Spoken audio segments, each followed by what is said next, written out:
Hey everybody, I'm out here with Santiago. Santiago, how old are you? I'm 21 years old. Santiago, I asked you if you're using blues, Correct. and what'd you tell me? Yeah, I do consume blues. Well, I used to, but I'm still, dealing with the battle every single day. Like, I've been 3 months clean, but it's still an everyday battle, dealing with my cravings. It's hard, but it's getting there. When did you start using blues? Back in 2017, so it's been 4 years, about to be 5. Okay, so you started when you were 17, you're now 21, Right. but you're trying to get off. The temptation is great, you're saying? Yeah, it's overwhelming. Where'd you go to high school? I went to Carpet Canyon High School. And how'd you get started with using that? What happened? So back then I used to be a pothead. Like I used to smoke a lot of weed. Love my weed. And I had this one former homie, he but he used to sell me weed, and I seen that he was smoking those blues, and like I'd be like, what the hell? Like I would smell it and I'd be like, how can you smoke that? Like that's nasty. And like he would mess around here and there, be like, oh, take a puff, take a puff. I was like, no, fuck that shit. Get out of my face with that. Excuse my language. And one day I want to go pick up, and then he's all like, you know what? I'll give you an eighth for free, which is 3 grams of weed, if you take a puff from this. Being a big pothead, I'm like, hell yeah, it's free weed. Yeah, hell yeah. Well, hit's not gonna do anything. And once I took that hit, that's when it got to me, basically. I got hooked on it like that. It was just, all it took was just that one hit. Do you have a relationship with your family? Currently, no, but they do check up on me here and there. I just want to let them know that I'm okay right now. I'm fine, but just know that I'm gonna get there one day at a time. You seem like an intelligent young man, very articulate. What did you want to do when you were in high school? I love cars. Cars are my passions. Love doing mechanic work. That's what I do for a side job. Mechanic work. I install audio. Like speakers, stereos, and all that. I detail cars. Everything that has to do with the car. I'm good at. I just always wanted to work with cars, vehicles in general.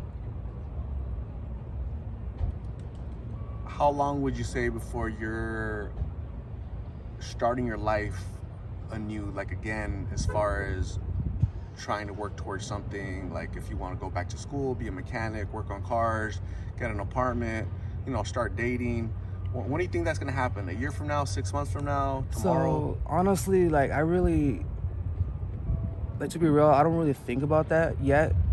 I usually think it's one thing at a time. You can't just think ahead, like I'm gonna do this, set goals, like blah blah blah blah blah. No, just one thing at a time. Like it's baby steps. Getting out of this lifestyle. Like yeah, one day I would love to have an apartment. I would love to go back to school, but for now, I need to work on getting out of the streets. That's my number one goal right now. Just getting off the streets. Once I get off the streets, that's when I start thinking about other things. But right now, I need to find myself again. We're here in Phoenix, AZ. We're going through war with this fentanyl. Don't get curious. Like no matter how, like if you want to look badass in front of your friends, don't do it. It's for your best. Like look at us for an example. We're over here struggling, we're over here fighting, surviving out here in the heat in the desert. But yeah, just look out, be aware.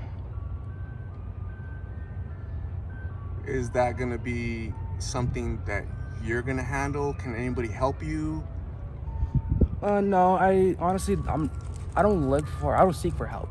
Like I know that I could overcome this on my own. Like at the end of the day, once I do get out of this, I'm gonna be like, I did it. I made it by myself.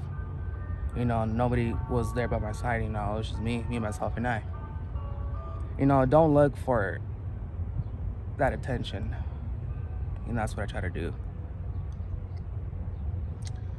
Who would you say, if we were to blame somebody for your current situation, would we say the government, the school system, racism, society, or you? both me and society. You know, the government doesn't have any control of my decisions. They don't make my own decisions. I'm the one who decided to say yeah to pick up. Like I don't necessarily blame anybody. It's not right to do that because it was all me, and that's something that I could accept. It was my own fault. It was my bad. Do I regret it? Yeah, but it did help me realize a lot of things. Honestly, it's not all negative, but there's also a lot of positivity, a lot of good things that come out of it. So I want to say thank you for talking to us. Thank you for sharing your story. Thank you for listening.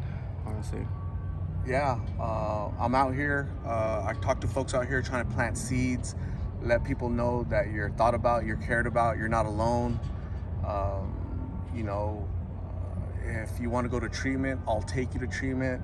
We were talking earlier and before I started recording, and I don't think you're ready to go right now, but just know that whenever you are ready, whenever you need a mentor, a big brother, a father figure to step in and guide you, right? I'm here to help you because right now you're lost, dude. Yeah. You're intelligent, you're super smart, but you're just kind of lost in your own little world right now, And sometimes you need somebody, a stranger, to come by and plant a seed, shake you up, Right. Slap you around, let you know that you're worth something, right? Thank you for talking to me, sharing your story.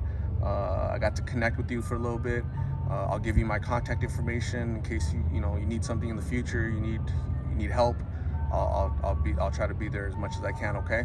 All right. I appreciate you. Thank you all for listening. Thank you, brother.